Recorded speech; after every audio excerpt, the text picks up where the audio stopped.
सोऽहं तीर्थास्पदं शिवविरञ्चिनुतं शरण्यं भृत्यार्तिहं प्रणतपालभवाब्धिपोतं वन्दे महापुरुष ते चरणारविन्दम् लक्ष्मीनाथ समारंभां नाथया कृष्णात् परं किमपि तत्त्वमहं न जाने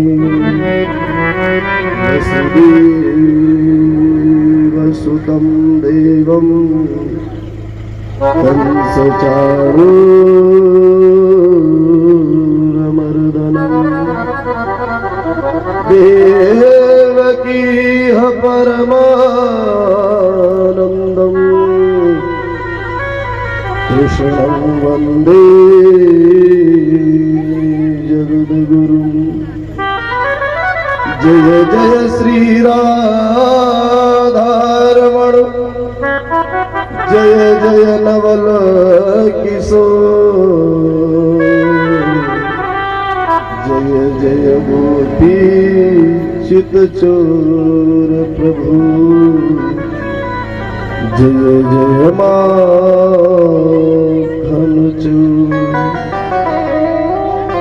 भक्त भक्ति भगवंत गुरु चतुर नाम वपुए इनके पद वंदन की ना सही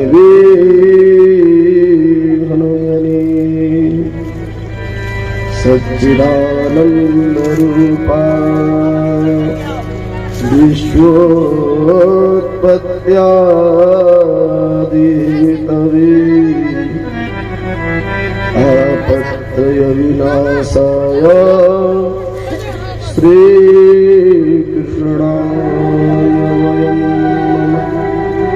राधा मेरी स्वामिनी मैं राधे जुगुदा जन्म जन्म नहीं दीजिए श्री वृंदावन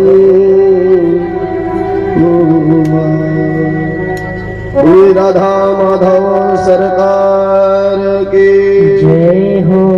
भक्त और भगवान की जय हो। नंद के लाला की जय हो।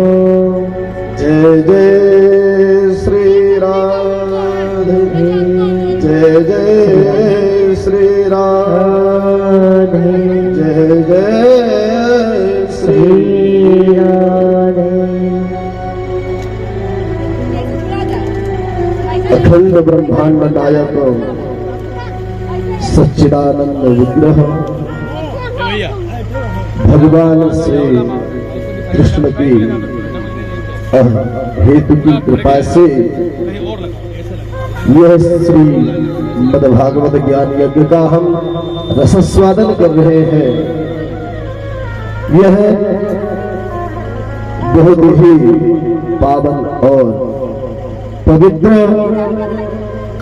और पुण्यकारी ज्ञान का रसस्वादन हम सब मिलकर कर रहे हैं। तो इस श्री मद्भागवत ज्ञान यज्ञ में प्रवेश करने से पूर्व कुछ क्षण हरि संकीर्तन का आश्रय लेना चाहिए, क्योंकि जीवन में मन और वाणी को पवित्र करना है तो भगवान का सुमिरन करना चाहिए। तो आइए हम सब मिलकर स्मरण करें। श्री कृष्ण गोविंद हरे मुरारे हे नाथ नारायण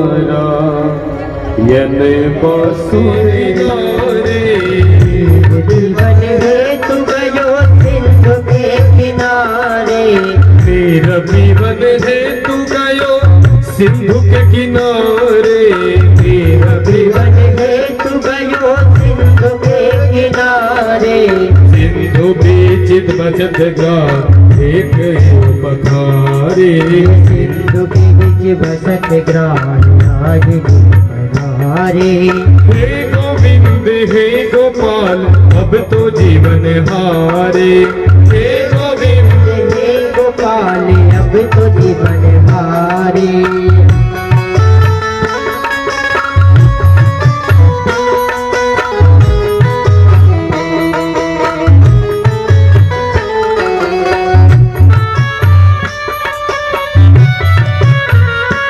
हे गोविंद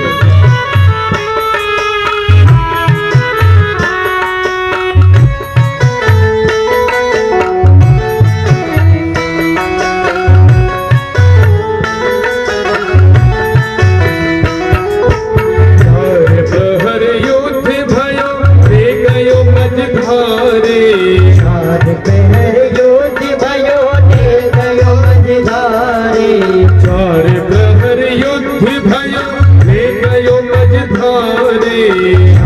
पहर युद्ध भयो ले गयो मझधारे नाक कान डूबन लागे हरि को पुकारे नाक कान डूबन लागे हरि को पुकारे नाक कान डूबन लागे हरि को पुकारे नाक कान डूबन लागे हरि को पुकारे हे गोविंद हे गोपाल अब तो जीवन हारे हे गोविंद हे गोपाल अब तो जीवन हारे हे गोविंद हे गोपाल अब तो जीवन हारे हे गोविंद हे गोपाल अब तो जीवन हारे अब तो जीवन हारे अब तो जीवन हारे परिसाया विधेमहि कहते हैं यहाँ पे गज कि हे प्रभु मैं तो नहीं जानता कि आप किस रूप में हैं, परंतु बीज रूप में अर्थात जो इस संसार का तीनों लोक का ब्रह्मांड का जो बीज है मैं उसे नमस्कार करता हूं। हे परमपिता परमात्मा जो ये बीज रूप है जहां से ये प्रारंभ होता है और अंत होता है मैं उसे स्मरण करता हूं। जैसे ये बात का स्मरण करते हैं तो भगवान समझ जाते हैं कि गज अब मुझे पुकार रहा है। गज अपना निज धाम छोड़कर और गज का उद्धार करने के लिए पहुंच जाते हैं और भगवान एक ही बार सूंड पकड़ के बाहर निकाल लेते हैं और उद्धार करते हैं। गज बहुत भगवान की प्रार्थना करता है, विनती करता है और अनेका अनेक शब्दों से भगवान का स्वागत करता है। कहते हैं कि देवताओं का ब्रह्मा जी के पास जाना होता है। क्यों जाना होता है? कहते हैं कि जब राक्षसों ने स्वर्ग पर आक्रमण किए थे तो वहां अपना शासन जमा लिए थे। अब इन्होंने सोचा जब इनका बोलबाला चल रहा है, इनका वर्चस्व चल रहा है तो हम ऐसा क्या करें जिससे इनको हरा दें। क्योंकि जो राक्षस थे वो तपस्वी बहुत थे, क्योंकि जो कर्म थे वो राक्षसी जरूर थे, परंतु तपस्या में अगर वो लग जाए तो भगवान को प्राप्त करने में उनको तनिक देर नहीं लगती। इतना तो भगवान भी तपस्या नहीं कर पाते थे। आपने कई ऐसा वर्णन सुना होगा कि चाहे रावण हो, चाहे हिरण्यकश्यपु हो, चाहे आपके रावण हो, इन्होंने आतंक तो किया परंतु भक्ति अनंत की, परमात्मा को प्राप्त करने की इतनी क्षमता प्रगाढ़ कर दी। तो कहते हैं कि इन्होंने जब स्वर्ग में चढ़ाई कर दी और स्वर्ग उनको प्राप्त हो गया, स्वर्ग में विजय पा लिए, तो अब क्या किया जाए? तो इन्होंने सोचा कि ऐसा करते हैं कि समुद्र मंथन करते हैं और उसमें जो अमृत प्राप्त होगा तो हम लोग पी लेंगे, तो अमर हो जाएंगे। उसके बाद जब लड़ाई करेंगे तो मार देंगे तो कोई फर्क नहीं पड़ेगा, तो हमारे जो संख्या है वो मरेगी नहीं, अमर रहेगी। अब इन्होंने कहा कि जो शक्ति है, पावर है, वो तो राक्षसों के पास है, हम अकेले क्या कर पाएंगे? अर्थात सब मिलके अगर करेंगे तो समुद्र मंथन हो जाएगा, अन्यथा नहीं हो पाएगा। अब जब ये बात ब्रह्मा जी कहते हैं तो भगवान विष्णु के पास जाते हैं, तो भगवान विष्णु यही सलाह देते हैं कि आप लोग समुद्र मंथन करें, तभी जाके कुछ हो सकता है। तो समुद्र मंथन का आयोजन जब प्रारंभ होता है तो कहते हैं कि कैसे कैसे करें। कहते हैं समुद्र में मंदराचल पर्वत को लेके और वासुकी नाग के द्वारा जब मंथन किया जाएगा तो उसमें से जो रत्न निकलेंगे तो कहते उसी में अमृत भी प्राप्त होगा। अब ये भगवान की एक माया थी, क्योंकि वो जानते थे कि समुद्र मंथन में साक्षात लक्ष्मी भी प्रविष्ट है, तो उनको भी निकालना है। तो ये प्रक्रिया प्रारंभ हो जाती है और जैसे ही मंदराचल पर्वत को रखते हैं और वासुकी नाग को बांध देते हैं, तो भगवान ने ये कहा था कि एक बात का ध्यान रखना कि अगर आगे की ओर रहोगे तो सर्प विष फेंकता है तो सारे मारे जाओगे। तो पहले ही आप चालाकी से ऐसा काम करना कि मुंह की तरफ पहले ही लग जाना और राक्षसों से बोल देना कि हम श्रेष्ठ हैं और आगे लगेंगे, पीछे नहीं जाएंगे। तो राक्षस है उल्टे दिमाग के, उल्टा ही काम करेंगे। तो उन्होंने कहा ठीक है, आपने बात जो कही वो सही है। तो उन्होंने वही किया कि आगे लग जाते हैं, तब राक्षस जन कहते हैं कि आगे हम लगेंगे क्योंकि बलवान हम हैं, आप लोग नहीं। तो देवतागण तो यही चाहते थे कि हमें पीछे लगने का मौका मिल जाए। तो भैया बोले कि ठीक है, आप ही पहलवान हो, आप ही बने रहो, हमें कोई बात नहीं। तो वो सब पीछे लग जाते हैं और मंथन प्रारंभ हो जाता है। जैसे ही मंथन प्रारंभ करते हैं तो मंदराचल पर्वत डूबने लगता है। जब डूबने लगता है तो भगवान अनायास ही वहां कच्छप के रूप में पहुंच जाते हैं। बोले कच्छप भगवान की जय हो। यहाँ पे भगवान कच्छप का रूप धारण करते हैं। जैसा कि कहा गया है कि धर्म संस्थापनार्थाय, धर्म की स्थापना के लिए भगवान कोई भी रूप धारण कर लेते हैं, क्योंकि जहां देवताओं का, धेनु विप्र संतों का कल्याण होता हो और भगवान का जो उदार है कि स्वयं का मान टल जाए तो टल जाए, परंतु भक्त का मान न टलते देखा। ऐसे परम प्रिय भगवान आत्मस्वरूप आत्मानंद भगवान श्री कृष्ण का उदार हम पूर्व दिवस में श्रवण कर रहे थे।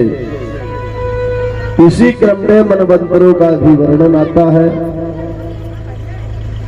यह जो हमारे मनवंतर है तो कहते हैं कि राजाओं के नामों से ही मनवंतरों का सृजन होता है।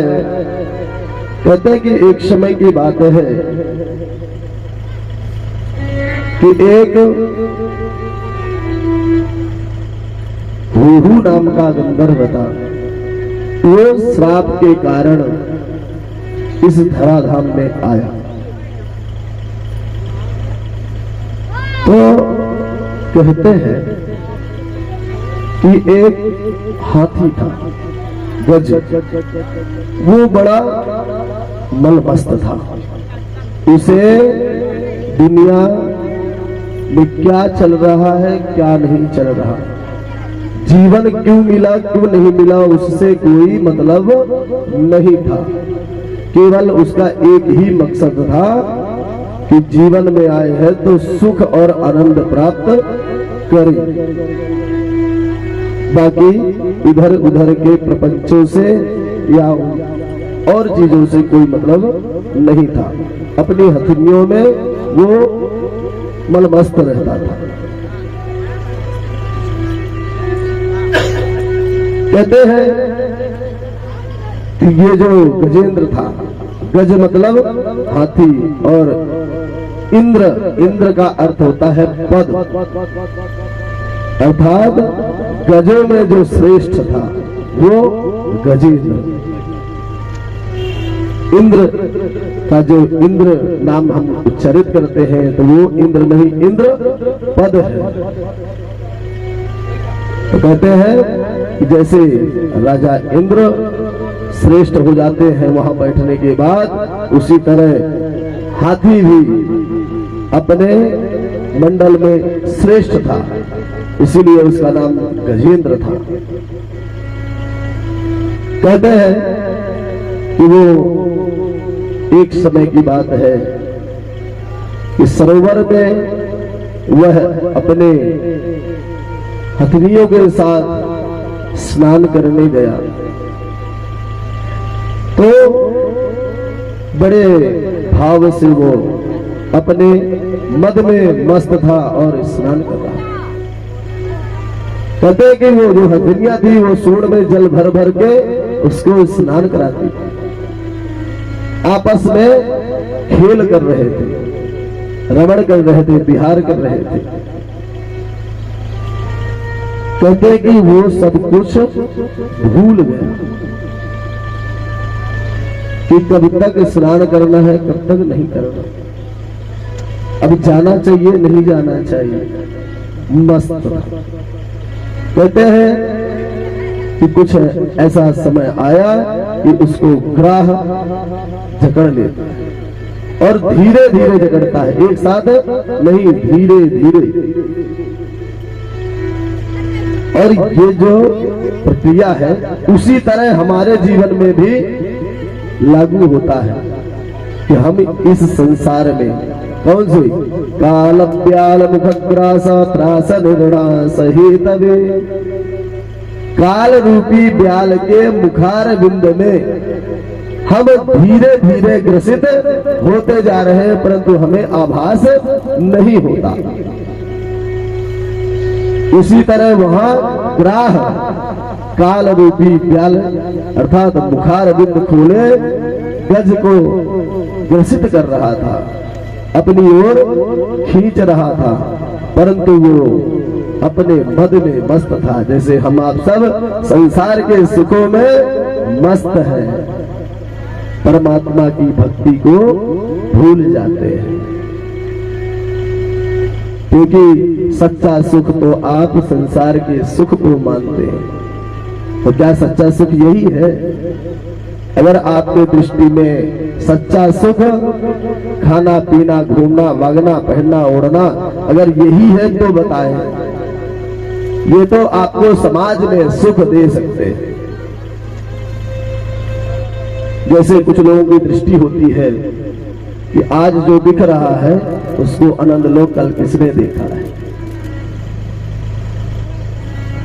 ये भाव जो होते हैं ये वही संसार वालों के होते हैं। किनके? जैसे कोई यज्ञ अनुष्ठान धर्म इत्यादि करता है तो समाज को दिखाता है, स्वयं को और अंतःकरण की जो परमात्मा है उनको नहीं दिखाता, क्योंकि उसको बाहर परमात्मा दिखता है, स्वयं के अंतःकरण में नहीं दिखता। तो इस संसार को भूल जाता है। कहते हैं कि गज का वही हाल होता है कि गज को क्रमशः सनई सनई ही ग्रसित करने लगता है। और कहते हैं कि जो हथिनियां थी उन्होंने छुड़ाने की बहुत कोशिश की, परंतु वो नाकाम रही। अब सोचिए कि वहां उसकी जो रानियां थी वो भी वहां पे साथ छोड़ देती है। कहते कि अब तो ये फंस गया, ये अब हमारे किसी काम का नहीं है, अब इसे छोड़ देते हैं।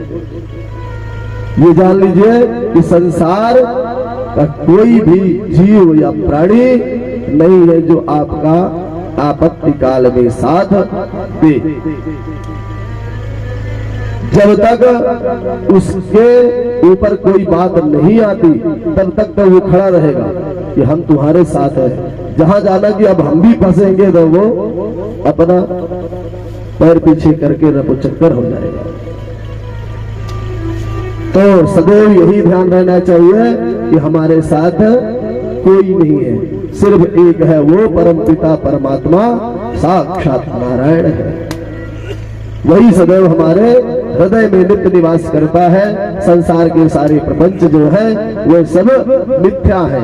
तो कहते हैं कि गज वो जब ग्रसित करने लगा तो रानियां छोड़ के चले जाती है और ये अकेला पड़ जाता है। धीरे धीरे धीरे जब तक लगता था कि मैं अपने आप को बचा सकूं तो बचाने की कोशिश किया, परंतु धीरे धीरे जब उसका शरीर पूरा जल के अंदर प्रविष्ट हो गया और सूर्य के ऊपर जैसे पानी आने लगा, अब सोचा कि श्वास भी मैं नहीं ले पाऊंगा, तो उसने उसी सरोवर से कमल का पुष्प एक चुनकर और एक ही स्मरण करता है, भगवान गोविंद के चरणों में स्मरण करते हुए कहता है, हे गोविंद हे गोपाल अब तो जीवन हारे। हे गोविंद हे गोपाल अब तो देव देव महादेव भूतात्मन भूत भावनो। मतलब आप विष पीने में डरते हो, मुझे विष पिलाने की बात करते हो। जब भगवान भोलेनाथ ऐसी बात कहते हैं मन में, फिर कहते हैं कि जब हमारे परमात्मा की यह आज्ञा है, भगवान विष्णु को भगवान भोलेनाथ बहुत भजते हैं, एक दूसरे के पूरक हैं। राम से ईश्वर सह रामेश्वर, कहते हैं कि राम है जिनकी ईश्वर, उसी को समास कर देते हैं। ये राम के जो ईश्वर है, अर्थात भगवान भोलेनाथ और रामचंद्र जी एक दूसरे के पूरक हैं, एक दूसरे की भक्ति अनंत करते हैं। तो भगवान भोलेनाथ को स्मरण करते हुए भगवान भोलेनाथ को विष अर्पण कर देते हैं और भगवान भोलेनाथ राम शब्द का उच्चारण करते हुए विष को कंठ में धारण कर लेते हैं। कहते हैं भगवान भोलेनाथ जैसे ही विषपान करते हैं तो कंठ नीला हो जाता है। बोलिए नील लोहित भगवान भोलेनाथ की जय। नील लोहित होता है, कंठ नीला पड़ जाता है, इतना भयंकर विष। कहते हैं कि भगवान भोलेनाथ विष पान कर लेते हैं और क्रमशः 14 रत्न प्राप्त होते हैं। तो कौन कौन से? लक्ष्मी कौस्तुभ पारिजात कसुरा धनवंतरी चंद्रमा धेनो कामदुधा सुरेश्वर गज रंभादिदेवांगन।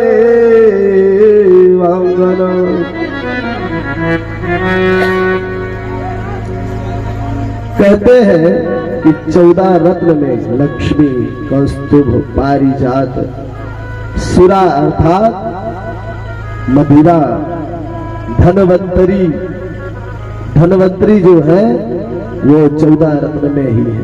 चंद्रमा धेनु गाय जो है वो भी 14 रत्न के अंतर्गत आती है। सुरेश्वर गज जो गज था उसे इंद्र को दे दिया गया था। देवांगनाएं उनको भी स्वर्ग पहुंचा देते हैं।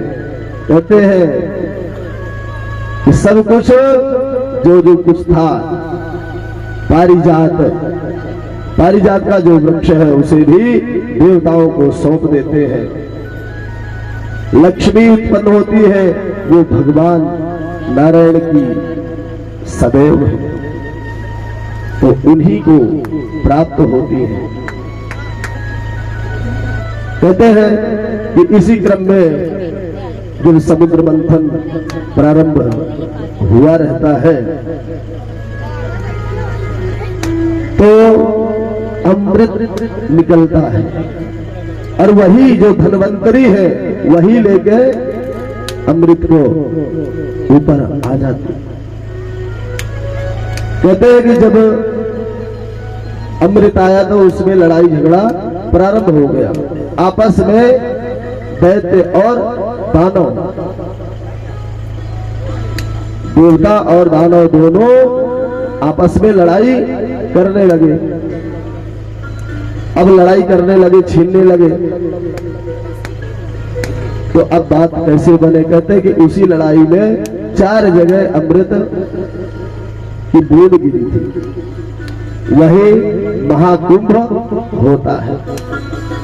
आप सब 12 वर्ष में जब योग आता है उस समय महाकुंभ होता है। 6 महीने में भी अर्धकुंभ, 6 साल में अर्धकुंभ होता है और 12 साल में पूर्ण कुंभ होता है। कहते हैं कि जब ये बात आई कि अब लड़ाई रुकने वाली नहीं है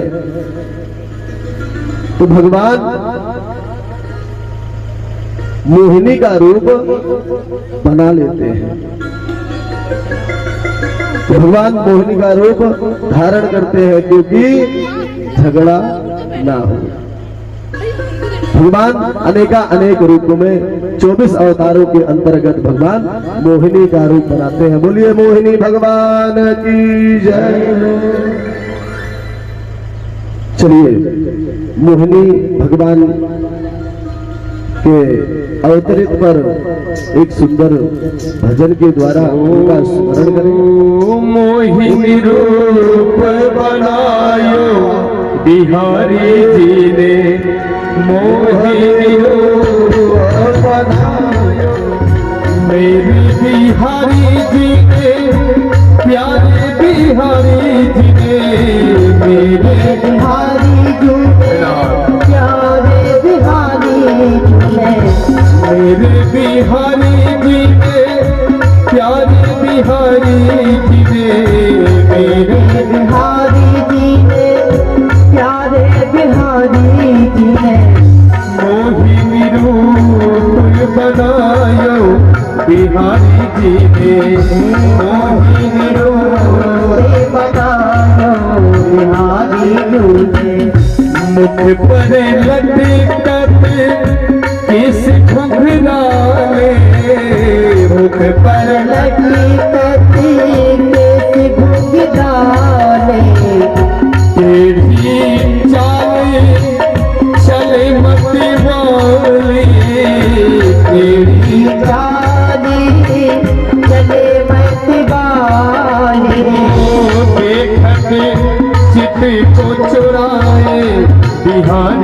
जी ने तो चुराए बिहारी जी। अरे मोहिनी रूप बनायो बिहारी जी ने मोहिनी रूप बनायो बिहारी जो।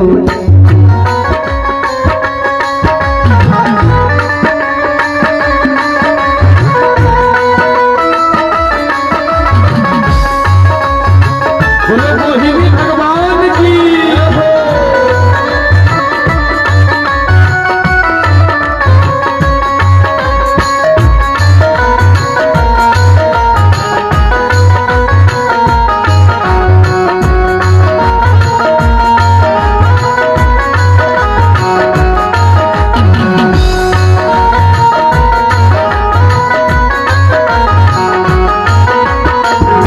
सुंदर ओढ़े कमरिया लचकते, सुंदर ओढ़े कमरिया लचकते, सुंदरी ओढ़े कमरिया लचकते, सुंदरी कमरिया लचकते, झनकाए पैजनिया बिहारी जी ने झनकाए पैजनिया बिहारी जो। मोहिनी रूप बनायो बिहारी जी ने मोहिनी रूप बनायो बिहारी जो। माथे पर बिंदिया और हाथ में कंगना, माथे में बिंदिया हाथ में कंगना, नाक में नथुनी और रूप सलोना, नाक में रत्नियों ने रूप सलोना, अधर मधर मुस्काए बिहारी जी ने अधर मधर मुस्काए बिहारी जो ने। मोहिनी रूप बनायो बिहारी जी ने मोहिनी रूप बनायो बिहारी जो।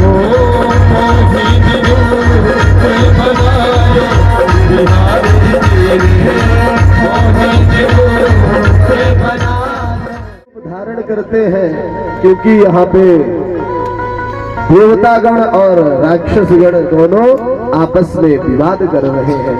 इस कारण से उन्होंने मोहिनी रूप का धारण किया। कहते हैं कि भगवान पहुंचे और राक्षसों से जाके मिल जाते हैं। उनके साथ अपनी जो स्त्री स्वरूप की लीला है, जिससे वो मोहित करते हैं, वह सारे चाल उन्होंने किया। कभी ठुमका लगाते हैं, कभी पायल छनकाते हैं, कभी तिरछी नजर से उनको घायल करते हैं। ऐसे अनेक प्रकारों से वो अपनी जो माया है उस माया के द्वारा मोहित हो जाते हैं। जब उन्होंने ये समझ लिया कि राक्षसगण अब मेरे बस में हो गए, तब उन्होंने कहा कि एक काम करते हैं कि बेचारे मेहनत तो किए ही है देवता लोग, तो एक काम करते हैं कि जो ऊपर ऊपर का है तो वो देवताओं को पिला देते हैं, जो गाढ़ा गाढ़ा नीचे का है वो राक्षसों को पिला देंगे, क्योंकि इनको ऐसे ऊपर ऊपर का दे देंगे तो कोई फायदा नहीं, मेहनत तो किए ही है, चलो भी देते हैं। जब ये सामंजस्य हुआ तो एक बार और बात पक्की करना चाहते थे कि अभी कहीं अड़िग ना हो जाए, कहीं पता ना चल जाए। तो उन्होंने कहा कि ये बताओ, अगर मैंने आपके साथ गलत कर दिया तो? उन्होंने कहा कि देवी हमें आप पे बहुत विश्वास है, आप जैसा कहोगी वैसा ही हम करेंगे। इतना विश्वास भगवान बना लेते हैं कि राक्षस लोग समझ नहीं पाते कि भगवान की माया है क्या।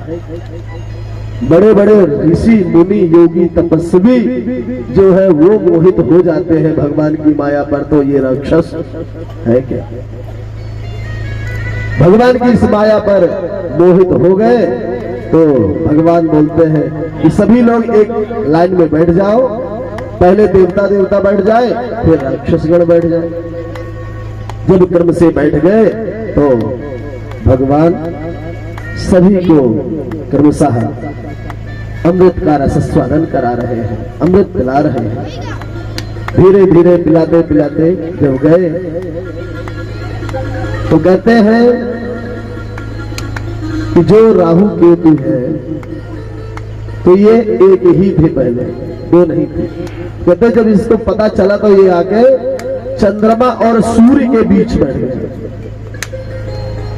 चंद्रमा और सूर्य के मध्य बैठ गए और भगवान अमृत पिलाते चले गए और अमृत पान कर लिया। जैसे ही चंद्रमा और सूर्य दोनों ने इशारा किया भगवान को कि ये देवताओं के गण का नहीं है, ये राक्षस है, तो भगवान ने उसी समय अपना रूप धारण करके सुदर्शन चक्र से गला काट देते हैं, परंतु वो मरेगा नहीं क्योंकि अमृत पान कर लिया था।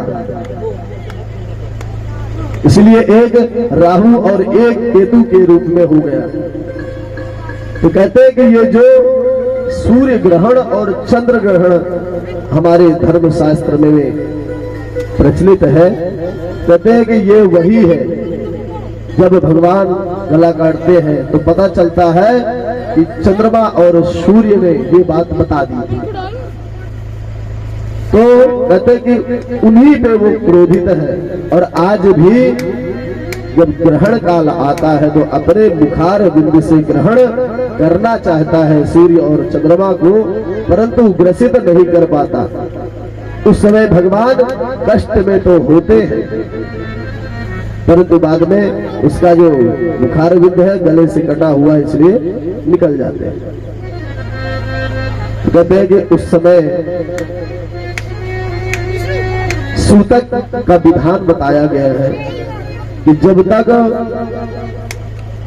सूतक चलता है उस समय खान पान इत्यादि नहीं करना चाहिए। वृद्ध और बालकों के लिए, जो बीमार जन होते हैं उनके लिए लागू होते हैं, परंतु आपत्ति काले मर्यादा नास्ति। धर्मशास्त्र ने कहा कि अगर आपत्ति है तो मर्यादा का ध्यान नहीं दिया जाता। और जलपान अगर करना अनिवार्य है तो उसमें तुलसी या कुसा इत्यादि अगर डाल देते हैं तो जलपान कर सकते हैं। परंतु जब ग्रहण काल आता है उस समय तो केवल भगवान का भजन करना चाहिए। उस समय भगवान बड़े कष्ट में होते हैं। और सूतक का बड़ा विधान है, कुछ लोग तो मानते भी नहीं। उस समय गर्भवती स्त्री को कभी ग्रहण काल में बाहर नहीं आना चाहिए। तो कहते हैं कि भगवान जब ये सारी प्रक्रिया कर देते हैं, भगवान वहां से अंतर ध्यान हो जाते हैं और युद्ध छिड़ जाता है। अब भैया भगवान तो भाग गए, अब यहां बचे देवता, तो देवताओं को असुरों ने फिर शुरू हो गए, क्योंकि छोड़ने वाले तो नहीं है। देवासुर संग्राम चल गया। देवताओं और असुरों का इतना भयानक संग्राम चला कि क्या बताएं। समाप्ति का जो किनारा है वो दिखाई नहीं देता। कहते हैं कुछ समय बाद जब इन्होंने ये जान गए कि देवता लोग अब अमृत पान कर लिए हैं तो ये मरने वाले नहीं है, तो परास्त होकर ये युद्ध रुक जाता है। कहते हैं कि मोहिनी रूप को देखकर महादेव जी का मोह जो है वह भंग हो जाता है। कहते हैं कि भगवान भोलेनाथ मोहिनी रूप देखकर मोहित हो जाते हैं तो उनका वीर्य स्खलित होता है। उसी से कहते हैं कि रत्नों की उत्पत्ति होती है। और आगामी में कहते हैं कि 7 मनवंतरों का वर्णन करते हैं जो मनवंतर है। इसी क्रम में राजा बलि जो है वो स्वर्ग में विजय प्राप्त कर लेते हैं।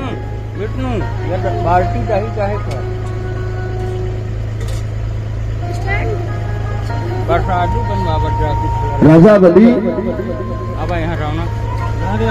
इतने प्रतापी थे और तपस्वी थे। यज्ञ अनुष्ठान उनके यहाँ सदैव चलता था। कहते हैं कि राजा बलि ऐसे दानवीर थे कि सर्वस्व लुटा देने की क्षमता रखते थे। उन्होंने धन संपत्ति को अपना कभी समझा ही नहीं।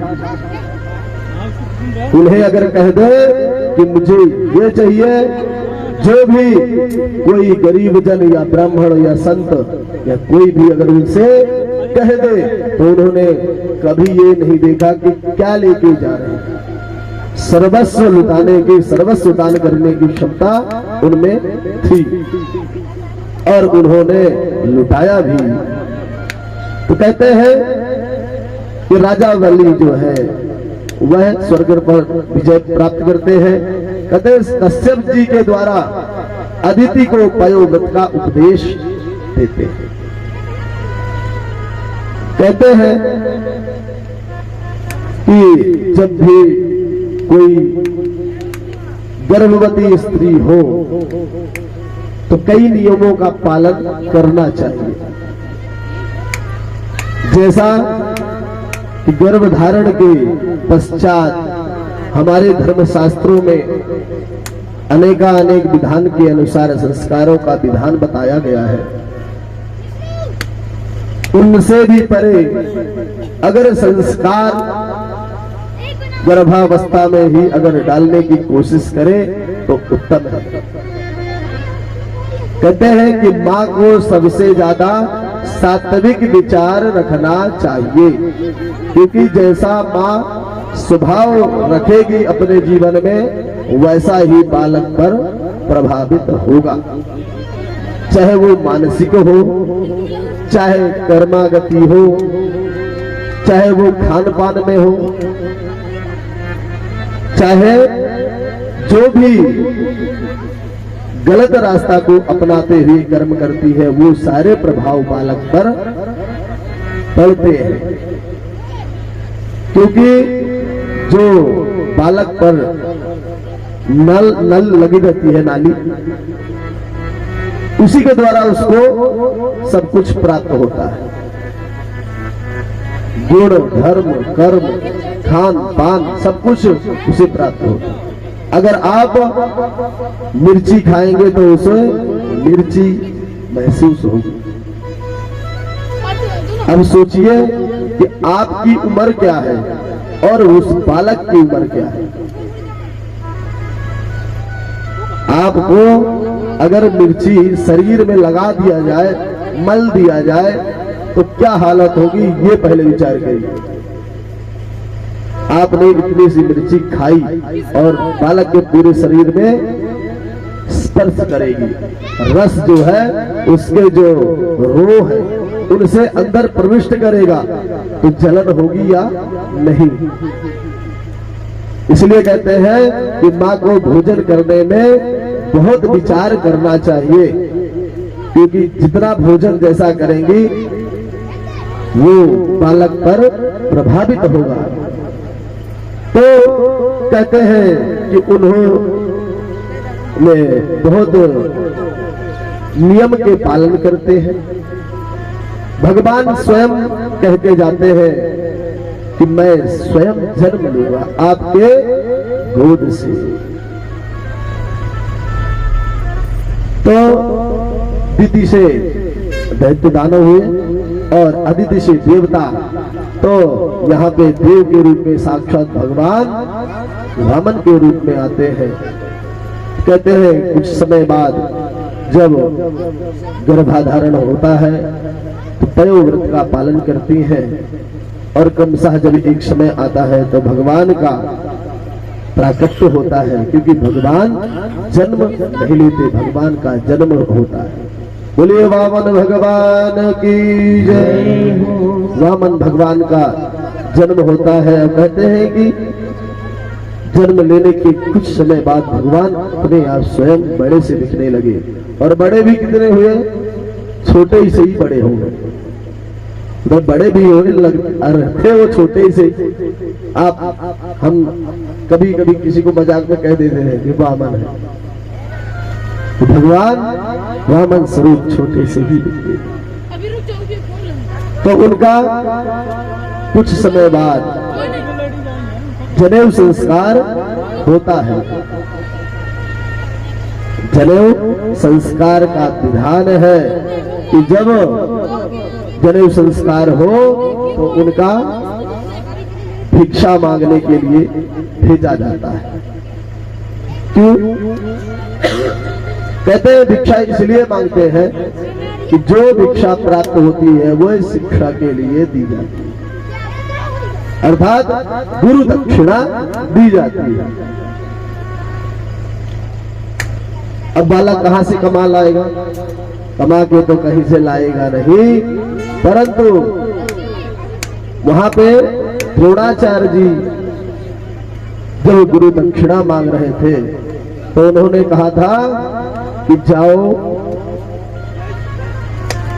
और मेरे मित्र से द्रुपद से मेरा बदला लेके आओ, और वो बदला लेके उनका गुरु दक्षिणा पूर्ण करते हैं। गुरु दक्षिणा देने के बाद ही दीक्षा का फल प्राप्त होता है। अगर आपने गुरु दक्षिणा नहीं दी तो वो जो शिक्षा है वह काम नहीं आती। इसीलिए अनेकानेक वीर हैं जो अपना अंगूष्ठ तक दान कर दिया था। जब अंगूठा मांगा गया कि आप अंगूठा दान कर दो तो उन्होंने गुरु दक्षिणा के रूप में अंगूठा दान कर दिया। तो कहते हैं कि हाँ, भगवान का जब जनेऊ संस्कार यज्ञोपवीत होता है तो भगवान को दंड और छत्र दे देते हैं, और कहते हैं कि राजा बलि के यहाँ यज्ञ चल रहा है, उनके पास अगर जाएंगे तो खाली हाथ नहीं आएंगे, क्योंकि भिक्षा का भी एक नियम है कि 5 घर भिक्षा मांगने के बाद छठे घर नहीं जाना चाहिए। अगर 5 घर भिक्षा नहीं मिला तो जो मिला है उसी में संतोष धारण कर लेना चाहिए। तो राजा बलि के यहाँ भगवान वामन देव सनई है यज्ञ के समीप पहुंचते हैं। वहां जैसे ही पहुंचे तो राजा बलि यज्ञ से उठकर आ गए कि मेरे दरबार पर ब्राह्मण वो भी खड़ा है भिक्षा मांगने के लिए। मेरे दरबार में ऐसा कभी नहीं हुआ कि भिक्षा मांगे, यहाँ तो खुला कोष है, लेके जाओ। तो दरबार में जैसे खड़े थे तो वहां पे राजा बलि दौड़ते हुए आया, हे प्रभु आप आदेश करें, आप जो आदेश करेंगे उसका पालन मैं तत्क्षण करूंगा, उसी क्षण एक पल भी नहीं लगाऊंगा, आप आदेश करो बस।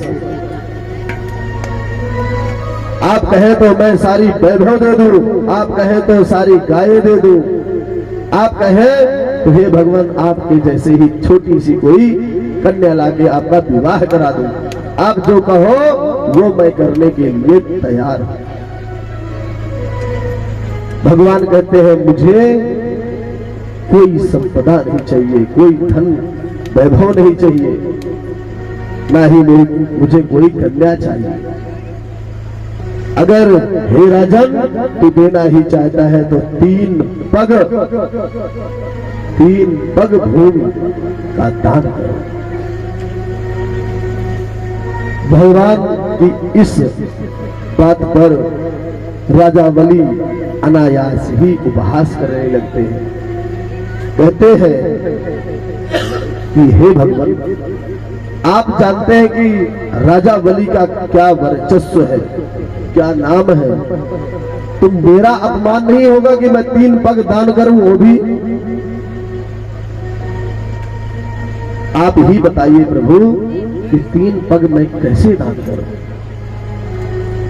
भगवान कहते हैं नहीं, मुझे चाहिए तो 3 पग ही चाहिए, 3 पग से तनिक ज्यादा नहीं चाहिए।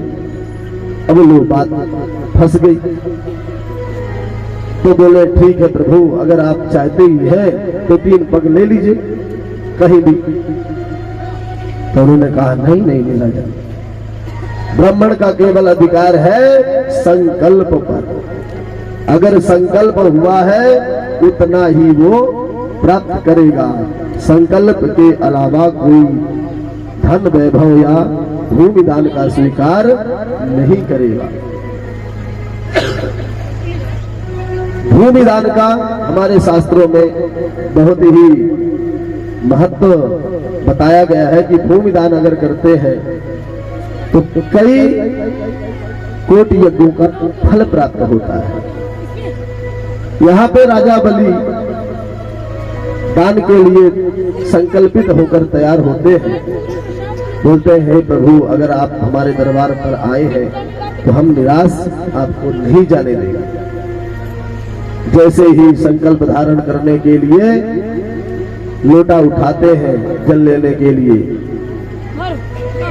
तो शुक्राचार्य आ जाते हैं और शुक्राचार्य जी कहते हैं राजन, ये ब्राह्मण और तिरपन नहीं है, ये साक्षात नारायण है। वो भी कौन? विष्णु है। इनसे बच के न रहना, ये छलिया आदमी है, ये ध्यान रखना। राजन, मैं तुम्हारा परोपकार चाहता हूं क्योंकि मैं कुल गुरु हूं, तुम्हारा कुल गुरु हूं, कुल पुरोहित हूं, इसलिए मैं तुम्हारे कल्याण के लिए चिंतित हूं। तो हे राजन, ऐसी गलती मत करना। बारंबार मना करने के बाद भी राजा बलि नहीं माने। राजा बलि बोलते हैं कि हे गुरुदेव, अगर ये ब्राह्मण होंगे तो 3 पग लेके चले जाएंगे, और अगर साक्षात विष्णु होंगे तो मेरा सौभाग्य है कि भगवान विष्णु मेरे दरबार पर भिक्षा मांगने आए हैं, मेरे दरबार पर भिक्षा मांगने के लिए आए हैं, तो मेरा जीवन तो धन्य हो जाएगा। ऐसा जीवन कौन नहीं चाहता कि भगवान स्वयं दरबार पर भिक्षा मांगने आए। तो गुरुदेव, आप मुझे मेरी हालत में छोड़ दीजिए। शुक्राचार्य कहते हैं कि तेरी बुद्धि मूढ़ हो गई है, क्या तेरे को जो करना है सो कर, मैं तो चला। अब नहीं मानते तो जैसे संकल्प करने के लिए जल लेते हैं। तो शुक्राचार्य जी सोचते हैं कि शिष्य तो है ही है, कुछ करे। तो वो जाके जल की जो नली है उसमें बैठ जाते हैं। तो जल नहीं निकलता तो भगवान कहते हैं कि राजन, जरा मुझे दीजिए, कहीं नली साफ ना हो, फंस गई हो इसलिए जल नहीं निकल रहा। तो भगवान क्या करते हैं कि लोटा लेते हैं और कुशा से जैसे मारते हैं तो शुक्राचार्य जी की एक आंख फूट जाती है और शुक्राचार्य वहां से निकल जाते हैं। कहते हैं भैया, कुछ मिलना न जुलना, अलग से आंख हमारी और फूटी। तो शुक्राचार्य जी वहां से चले जाते हैं और राजा बलि जल लेके संकल्प करते हैं। जैसे ही संकल्प पूरा होता है तो भगवान अपना विराट स्वरूप धारण कर लेते हैं और उन्होंने क्या किया कि भू भुआ स्वः महाजनः तनः तपः सत्यम, तीनों वो सातों लोगों को एक पैर से नाप लिया। अदल विदल सुतल महातल रसातल पाताल, सातों लोग नीचे के नाप लिए। अब कहते हैं राजन बताओ, 2 पैर से मैंने तुम्हारा संपूर्ण वैभव नाप लिया, अब तीसरा पैर रखूं तो रखूं कहां, बताओ। तो कहते हैं कि हे प्रभु आप एक बात बताइए कि धन बड़ा या धनवान, धन बड़ा है या धनवान? तो भगवान कहते हैं कि धनवान बड़ा है, क्योंकि जब उसका धन हुआ तभी वो जाके बड़ा हुआ, इसलिए वो श्रेष्ठ है। तो कहते हैं कि हे भगवान, अगर आप मानते हैं कि धनवान बड़ा है तो तीसरा पग मेरे सिर पर रख दे, और भगवान उसके सिर पर पैर रख देते हैं और प्रसन्न हो जाते हैं। कहते हैं कि राजन, मैं तुम्हारे इस परम भक्ति से और दान वीरता से प्रसन्न हूँ, आप वरदान मांगो, मैं वरदान देने की इच्छा करता हूँ, आपसे प्रसन्न हूँ। राजा बलि कहते हैं कि हे जनार्दन, हे प्रभु, अगर आप मुझे कुछ देना ही चाहते हैं तो मैं ये चाहता हूं कि सदैव आप मेरे द्वारपाल बन जाएं, आप मेरे द्वारपाल बन जाएं, ऐसी बात है। भगवान कहते हैं तुम्हारी इच्छा पूर्ति करता हूं, तुम यहां से स्वर्ग से जाके तुम पाताल लोक का वैभव संभालो, तुम वहां का राजा बन जाओ और जितने राक्षसगण हैं सबको तुम अपने साथ ले जाओ। तो पाताल लोक उनको दे देते हैं और भगवान स्वयं राजा बलि के दरबार पर हर द्वार पर द्वारपाल के रूप में खड़े। अहो धन्य ऐसा दानवीर जिसके दरबार पर भगवान द्वारपाल बन के खड़े, अहो भाग्य ऐसा। कहते हैं कि कुछ समय बाद ऐसा आया कि लक्ष्मी जी इंतजार कर रहे थे कि भगवान गए तो गए कहां, अभी तक आए नहीं, लीला पूरी हो गई, लीला का समय हो गया परंतु फिर भी नहीं आए, क्या हुआ? तो जब नारद जी आके बताए कि वो तो द्वारपाल बने, चौकीदार बन गए हैं, अब वो यहाँ आने वाले नहीं है, राजा बलि की चौकीदारी कर रहे हैं। अब माता लक्ष्मी राजा बलि के यहाँ जाती है और वहां रहती है। कहते हैं कि माता लक्ष्मी जाती है और राजा बलि के हाथ में राखी बांधती है। कहते हैं कि जब वो राखी बांधती है, धागा बांधती है, तो उससे राजा बलि प्रसन्न हो जाते हैं और कहते हैं कि हे देवी, हे बहन, मैं तुम्हारी सदैव रक्षा करूंगा और तुम कुछ मुझसे मांगो, मैं देना चाहती। तो लक्ष्मी जी कहते हैं कि भैया अगर तुम देना ही चाहते हो तो मुझे ये जो तुम्हारा चौकीदार है मुझे इसी को दे। राजा बलि खुश हो जाता है, कहता है कि दोनों लोग छलिया हैं, दोनों लोग छलने में कमजोर नहीं, उन्होंने पूरी संपदा ले ली और जिसको मैं पाया सब कुछ देने के बाद उसे आप लिए जा रहे हैं। प्रसन्न होके भगवान को बंधन से छोड़ दे। कहते हैं कि राजा बलि जो है बहुत ही प्रतापी और दानी है, ये ऐसे दानवीर है कि जीवन में जब भी उनके दान का समय आया तो वो पीछे तनिक भी नहीं हटे। कहते हैं कि इसी क्रम में सत्यव्रत नाम के राजा हैं, तो कहते हैं कि मत्स्य अवतार का वर्णन आता है। कहते हैं कि जो राजा थे वो एक समय स्नान करने के लिए गए, उनके कमंडल में वो मछली आ जाती, और मछली कैसी थी, वो अन्य मछली से अलग थी, अर्थात लथनी पहले। कहते हैं कि वो जब वहां पुकारती है कि राजन मुझे बचा लो, मुझे अन्य जानवरों से खतरा है, तो राजा को दया आ जाती है और वो कमंडल में डाल के अपने घर ले आते हैं। कहते हैं कि धीरे धीरे वह मछली क्रमशः बड़ी होती है।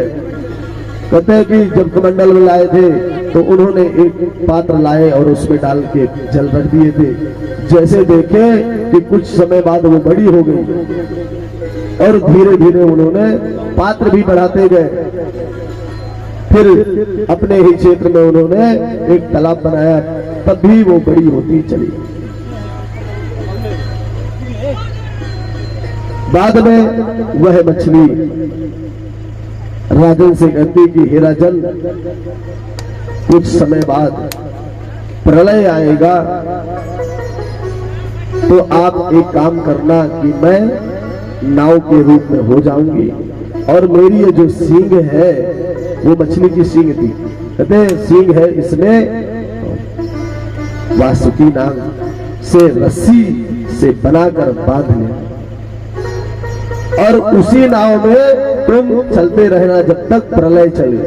और क्या ले लेना, जो इस संसार में बीज औषधियां इत्यादि है, जो संसार को चलाने के लिए उपयोग में आते हैं, वह सब लेके मुझ पर आरूढ़ हो जाना। और वैसा ही हुआ जैसा वह मछली बता के जाती है। राजन उसी प्रकार उसी तैयारी में रहते हैं, और जैसे ही प्रलय का समय आता है तो सब कुछ लेके आरूढ़ हो जाते हैं। और कुछ समय बाद जब प्रलय शांत होता है, उसी प्रकार कहते हैं कि क्रमशः जो हमने पूर्व में सृष्टि का क्रम बताया था, उसी क्रम से बारंबार इस जो धराधाम में लोग आते हैं, और जब पाप का घड़ा ज्यादा भर जाता है तो भगवान इस संसार की सफाई करके पुनः धर्म की स्थापना करते हैं, संसार की रचना करते हैं। कहते हैं इसी क्रम में महर्षि च्यवन और कहते हैं कि जो शुक्राचार्य थे, उनकी पुत्री सुकन्या और राजा सरियाती की पुत्री दोनों सखी थी, सहेली थी। तो कहते हैं कि एक बार राजा की पुत्री ऋषि के आश्रम पर जाती है, और वहां जब ऋषि की तपस्या करते देखते हैं कि उनके पूरे शरीर पर मिट्टी लग जाती है, समाधिस्थ होते हैं, तो उनको सिर्फ आंख दो दिखती है, और उन्हीं आंखों में वो अनजान वश लकड़ी से प्रहार करती है, तो उनकी आंखों से अश्रुपात होने लगते हैं। किस रूप में? रक्त के रूप में। रक्त का प्रवाह निरंतर होने लगता है। कहते हैं कि इससे क्रोधित होकर ऋषि ने जब साप देने के लिए तैयार हुए, तो राजा को कहते हैं कि तुम श्रीहीन हो जाओगे, तुम संध्या वंदन और कर्म हीन हो जाओगे। जब ऐसा साप दिया तो क्षमा प्रार्थना मांगने लगे कि हे प्रभु, मुझ पर कृपा करो। अभी ये बात को राजा की कन्या को बड़ी दुखद लगती थी, तो उन्होंने कहा कि पिताश्री ये पाप मुझसे हुआ है, ये पाप मुझसे हुआ है, तो मैं इन ऋषि की सेवा करना चाहती हूँ, अर्थात इन्हीं से मैं विवाह करना चाहती हूँ। ये पाप मुझसे हुआ है, इसलिए मुझे ही प्रायश्चित करने का मौका दिया जाए। राजा सरियाती को बड़ा आश्चर्य हुआ कि मेरी पुत्री इतनी छोटी और ये ऋषि, कैसे मैं जिंदगी बर्बाद कर दूं? राजा की पुत्री है, अनर्थ हो जाए। परंतु उनकी पुत्री तनिक भी नहीं मानी। वो नहीं चाहते थे कि मेरे इस गलत कर्म के कारण मेरा परिवार या मेरा वंश जो है वो भोगे। तो कहते हैं उनसे विवाह कर देते हैं। कुछ समय बाद जब तपस्या से उठते हैं तो उनकी इतनी तपस्या थी कि उन्होंने सरोवर में जाके स्नान किया और पुनः नौजवान हो गए। और कब हुए? कहते हैं कि ऋषि आते हैं और एक क्या बनाते हैं? प्रास, अर्थात औषधि, जिसे कहते हैं च्यवन प्रास। कहते हैं कि जो च्यवन ऋषि को ये खिलाया गया था औषधि, उसी औषधि को खाकर वो जवान हो गए थे। इसीलिए आज हम सब भी उन औषधियों को एकत्रित करके च्यवन प्रास के रूप में खाते भी हैं। कहते हैं कि ऋषि जब जवान हो गए तो उन्हीं औषधियों का शास्त्रों में वर्णन है। उन्हीं से कहते हैं कि च्यवन प्रास का अगर पान करते हैं तो शरीर नवन रहता है, नवीन रहता है, हष्ट पुष्ट रहता है।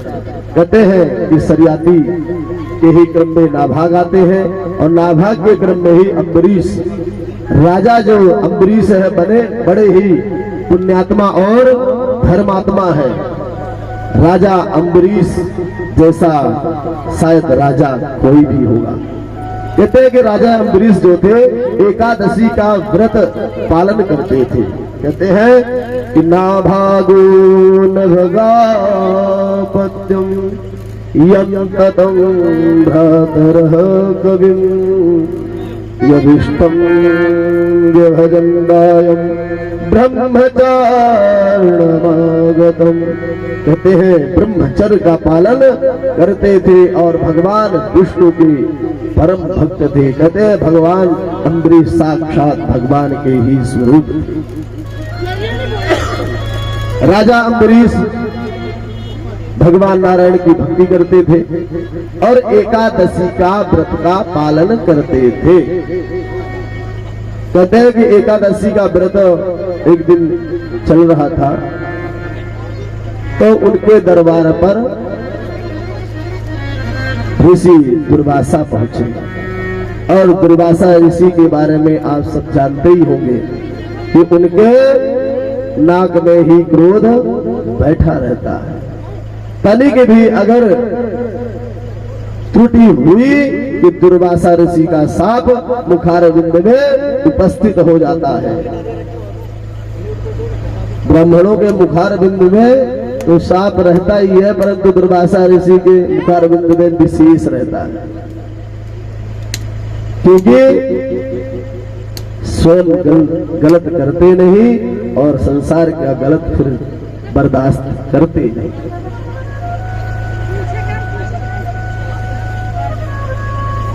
क्रोध जो है स्वयं को हानि पहुंचाता है। तो इसके द्वारा उदाहरण दिया गया है कि ऋषि दुर्वासा जी ने जो क्रोध किया उसका फल क्या है। इसलिए हमें क्रोध नहीं करना चाहिए। बड़े बड़े ऋषियों को, मुनियों को, तपस्वियों को या किसी को भी क्रोध तनिक भी नहीं करना चाहिए।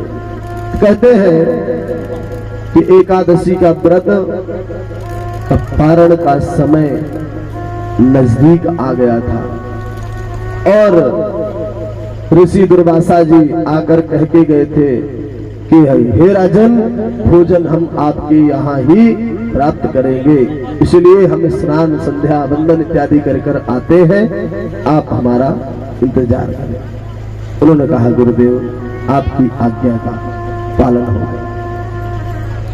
अब इधर राजा अम्बरीश दो बातों में